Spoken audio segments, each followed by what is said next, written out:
I like that the pieces I make can become a part of your life and have a purpose and can be something beautiful that you live with.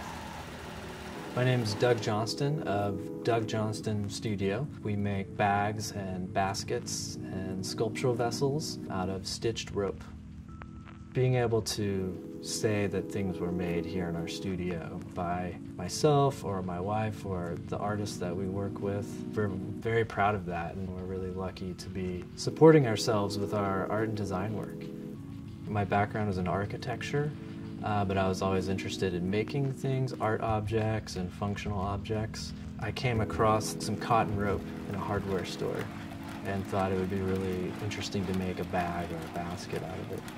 And the process really clicked with all of the other things that I was doing with drawing and knitting, where it's sort of this repetitive process. You can kind of get in the zone and just work, and eventually you end up with this interesting and often functional object.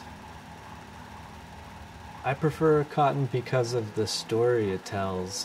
When I'm sewing it, I'm very aware there's tiny little variations in the color and the texture. You can start to understand where it came from.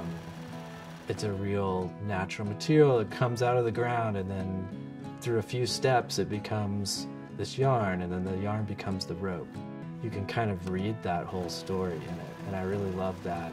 And I try to expose that in each piece. There's kind of a magical aspect to this process of building up each layer, and suddenly you have this functional object after sewing for a while.